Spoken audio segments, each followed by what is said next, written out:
మీకు చూపిస్తారండి. నేనైతే ఇంట్లో కూరగాయలు కట్ చేస్తే చెత్త అయిపోతుందని చెప్పి ఇలా పెరట్లో కూర్చొని కోసుకుంటాను. ఇక్కడ కొంచెం మట్టి ప్లేస్ ఉంచుకున్నాం కదా, అక్కడ అనమాట తొక్కులన్నీ ఎత్తేసాక ఇలా గింజలు తోసేస్తాం కదా, అలాగే ఒక మిరప మొక్క పుట్టిందండి. ఇది పుట్టిన మొక్క ఎన్ని కాయలు వచ్చాయో చూడండి. మొన్నటి వరకు దీనికి అసలు కాయలే లేవు. 1 మంత్ బ్యాక్ వరకు నేనైతే ఈ చెట్టు మీరు చూస్తే లిటరల్లీ మా కాంపౌండ్ వాళ్ళంతా ఎత్తు అయిపోయింది. దీనికి కాయలు లేవు, ఏమీ లేవు, తీసి పడేద్దాం, చెట్టు మాత్రం పెరిగిపోతుంది అని చెప్పంటే మా హస్బెండ్ ఆగు చూద్దామన్నారు. ఇప్పుడు వచ్చేసి ఇన్ని కాయలు వచ్చాయండి. అసలు ఇది వెయిట్ కాయలేనంత అయింది. అయితే ఇప్పుడు మనం తీస్తే కనుక ఇవి కేజీ పైనే ఉంటాయండి. ఆకులు ఎన్ని ఉన్నాయో అన్ని కాయలు వచ్చాయి. మా హస్బెండ్ అయితే కామెడీ చేస్తున్నారు, నువ్వు తీసేస్తానన్నావని దానికి వినిపించినట్టుంది, భయపడి బోల్డ్ కాయలు ఇచ్చింది అని అంటున్నారు.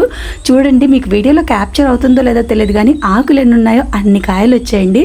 నాకైతే చాలా హ్యాపీ అనిపించింది. అందుకే దీనికి కింద వెయిట్ ఎక్కువైపోయిందని కట్టి ఒక చిన్న కర్ర సపోర్ట్ కూడా ఇచ్చాను. వీడియో నచ్చిందా? నచ్చితే లైక్ చేసి షేర్ చేసి మన ఛానల్ సబ్స్క్రైబ్ చేసుకోండి.